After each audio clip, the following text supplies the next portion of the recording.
ఓం శ్రీ మాత్రే నమః. ఓం శ్రీ లక్ష్మీ కుబేరాయ నమః. అందరికీ నమస్కారం. నేను మీ దుర్గను.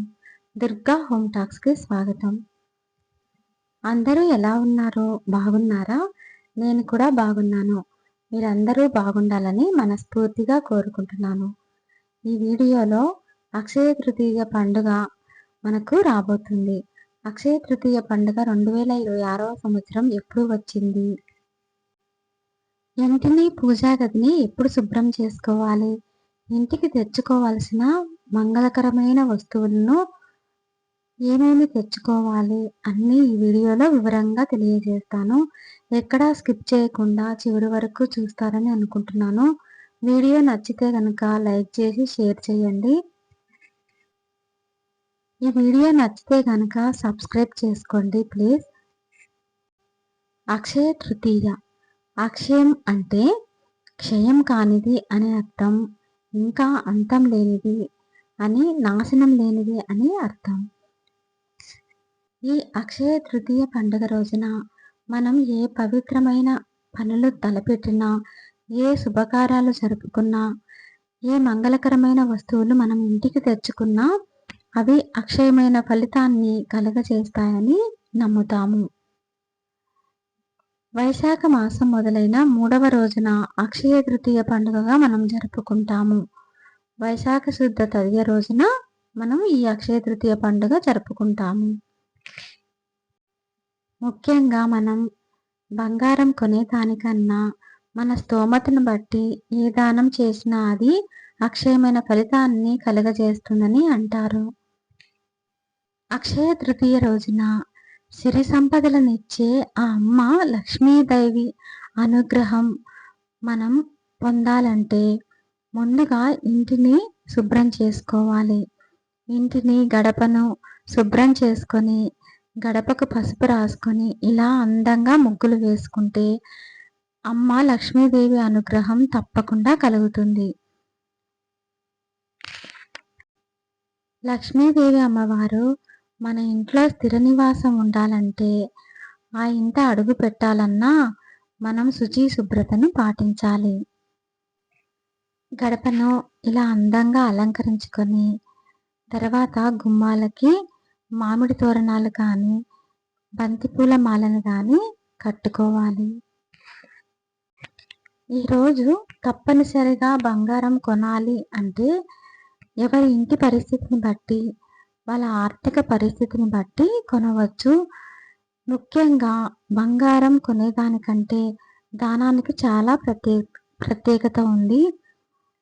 ఇంకా మనము బంగారంతో సమానంగా మనము కొన్ని మంగళకరమైన వస్తువులను తెచ్చుకుంటే అమ్మవారు, లక్ష్మీ అమ్మవారు మంగళకరమైన వస్తువులలో ఉంటుంది. ఈరోజు కొన్ని వస్తువులు తెచ్చుకున్న ఆ తల్లి మన ఇంట అడుగు పెడుతుంది. బంగారము తప్పనిసరిగా కొనాలని ఏమీ లేదు. బంగారము కొనాలా అన్నది ఏ పురాణాలలో లేదు. మన ఆర్థిక పరిస్థితిని బట్టి కొనవచ్చు. ఈరోజు మనము మంగళకరమైన వస్తువులు కొన్ని తెచ్చుకోవచ్చు. అవి పసుపు కొమ్ములు, పసుపు, కుంకుమ, ఇంకా అమ్మవారి విగ్రహము. మన దగ్గర అమ్మవారి విగ్రహం లేకున్నట్లయితే అమ్మవారిని కూడా తెచ్చుకోవచ్చు. ఇంకా ఈరోజు ధనలక్ష్మి కుంచాన్ని కానీ, అక్షయ పాత్ర కానీ పెట్టుకుంటే చాలా మంచిది. ఎంతో విశిష్టత కలిగిన ఈ అక్షయ తృతీయ పండుగ ఈ 2026వ సంవత్సరంలో ఏ రోజు వచ్చిందో తెలుసుకుందాం. అక్షయ తృతీయ పండుగ ప్రతి సంవత్సరం వైశాఖ మాసంలో శుక్లపక్షంలో వచ్చే తదియ తిథి రోజున వస్తుంది.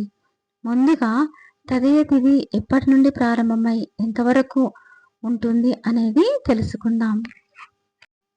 2026వ సంవత్సరం ఏప్రిల్ 19వ తేదీన మధ్యాహ్నం 1:27 నుంచి ప్రారంభమై ఏప్రిల్ 20వ తేదీ ఉదయం 11:05 వరకు తదియ తిథి ముగుస్తుంది. ప్రాంతాలను బట్టి అటు ఇటు సమయం ఉంటుంది. ఇంచుమించు ఒకే సమయం ఉంటుంది.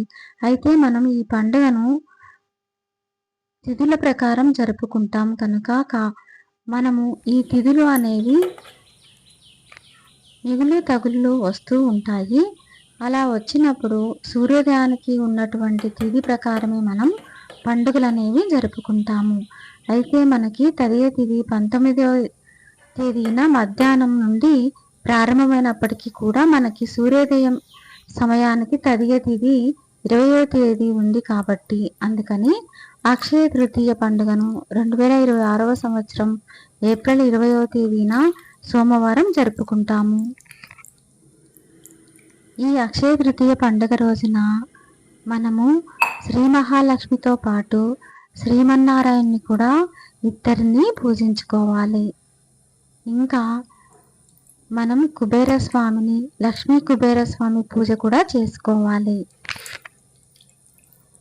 సిరులు కురిపించే శ్రీ లక్ష్మీ నారాయణ వివాహం జరిగిన రోజు శుభరోజు కూడా ఈ అక్షయ తృతీయ రోజు.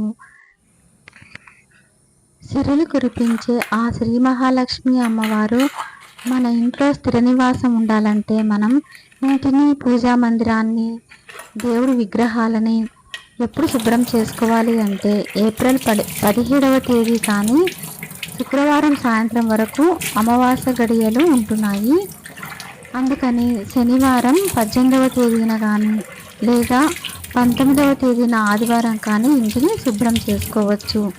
మనము ఎప్పుడు కూడా మంగళవారం కానీ శుక్రవారం కానీ శుభ్రం చేసుకోము కాబట్టి 19వ తేదీన ఆదివారం కానీ ఇంటిని శుభ్రం చేసుకోవచ్చు. ఇంటిని, పూజా మందిరాన్ని, దేవుని విగ్రహాలని, దేవుడికి సంబంధించిన వస్తువులన్నీ శుభ్రం చేసుకొని ముందుగానే శుభ్రం చేసుకుని పెట్టుకుంటే ప్రశాంతంగా 20వ తేదీ మనము అక్షయ తృతీయ పూజను, లక్ష్మీ కుబేరుల పూజను చేసుకోవచ్చు. లక్ష్మీనారాయణులకు, కుబేరులకు పూజ చేసుకోవాలి. పూజ చేసుకునే సమయం వచ్చేసి 20వ తేదీన తెల్లవారుజామున అమృత గడియలు ఉన్నాయి. 20వ తేదీ సోమవారం తెల్లవారుజామున 5:48 నుండి 7:18 వరకు ఈ శుభ సమయంలో మనం పూజను చేసుకోవచ్చు. ఒకవేళ తెల్లవారుజామున పూజ కుదరకపోతే మనం 9 గంటల నుండి 10 గంటల లోపు ఈ పూజను చేసుకోవచ్చు. లక్ష్మీ కుబేర పూజను ఇంకా సాయంత్రం కూడా చేసుకోవచ్చు. సాయంత్రం 5:08 నుండి 6:45 వరకు ఈ పూజను చేసుకోవచ్చు. ఈ అక్షయ తృతీయ రోజున బంగారం కొంటే ఆ బంగారు రూపంలో లక్ష్మీదేవి మన ఇంట అడుగు పెడుతుందని మనం నమ్ముతాము అని బంగారం కూడా కొంటాము. అయితే ఈ బంగారం కొనాలని ఎక్కడ ఏ పురాణాల్లో లేదు. కానీ ఎవరి పరిస్థితిని బట్టి, ఇంటి పరిస్థితిని బట్టి బంగారం కొనుక్కోవచ్చు. అయితే బంగారం అందరం కొనలేము కాబట్టి మనము బంగారంతో సమానమైన కొన్ని మంగళకరమైన వస్తువులను ఇంటికి తెచ్చుకున్న ఆ అమ్మ లక్ష్మీదేవి మన ఇంట అడుగు పెడుతుంది. ముఖ్యంగా ఈరోజు రాళ్ళ ఉప్పు తెచ్చుకున్న చాలా మంచిది. మనం బంగారం కొనాలన్నా ఈరోజు అక్షయ తృతీయ రోజున తిథి, వారం, రాహుకాలము, దుర్ముహూర్తం అనేవి ఏవి ఉండవు. అంతా మంచి సమయంలోనే ఉంటుంది. అందుకని మనము ఏ సమయంలోనైనా బంగారం, వెండి కొనుక్కొని ఇంటికి తెచ్చుకోవచ్చు. ఈ అక్షయ తృతీయ రోజున మనము దానాలు చేస్తే అక్షయ ఫలితాన్ని ఇస్తుంది. దాన ధర్మాలు మన స్తోమతను బట్టి చేయవచ్చు. మన శక్తి కొలది మనం ఎంత దానం చేస్తామో అంత చేయవచ్చు. ఈరోజు చేసే మంచి పనులే మనల్ని కాపాడుతుంది. ఈ వేసవి కాలంలో ఎండకు అలసిపోయిన వారికి నీటిని దానం చేయడం కానీ, నీటి మట్టి కుండను దానం చేయడం కానీ, గొడుగు దానం చేయడం కానీ, ఇంకా మజ్జిగ లాంటివి, అలాగే పక్షులకి గింజలు పెట్టడము, పక్షులకి నీళ్లు పెట్టడం లాంటివి చేస్తే అక్షయమైన ఫలితాలు కలుగుతాయి. ఈ అక్షయ తృతీయకి చాలా విశిష్టతలు ఉన్నాయి. కుబేరుడు సంపదలకు రక్షకుడిగా నియమించిన రోజు. ఆ శివయ్య అనుగ్రహంతో కుబేరుడు సంపదలకు రక్షకుడుగా నియమించబడ్డారు. ఈ రోజున శ్రీ మహావిష్ణువు శ్రీ మహాలక్ష్మిని వివాహం చేసుకున్న శుభదినం. సింహాచలం క్షేత్రం ఉన్న అప్పన్న స్వామి నిజరూప దర్శనం కూడా ఈ రోజునే జరుగుతుంది. అరణ్యవాసంలో ఉన్న పాండవులకు సూర్యుడు అక్షయ పాత్రను ఇచ్చిన రోజునే అక్షయ తృతీయ. అన్నపూర్ణాదేవి తన అవతారాన్ని స్వీకరించిన రోజు కూడా ఈ అక్షయ తృతీయ రోజున.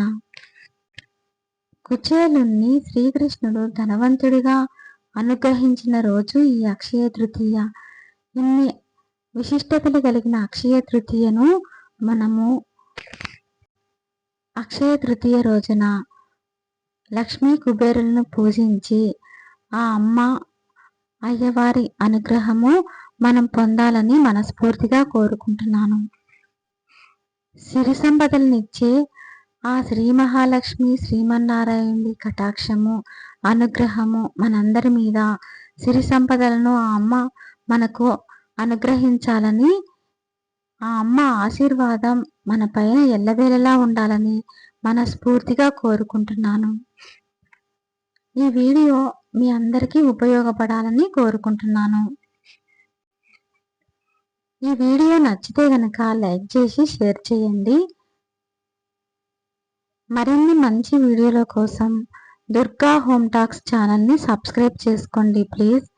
మరో మంచి వీడియోతో మీ ముందుకు వస్తాను. మీ దుర్గా. ఇంకా పూజా విధానం కూడా తెలియజేస్తాను. ఈ వీడియో చివరి వరకు చూసినందుకు ధన్యవాదములు.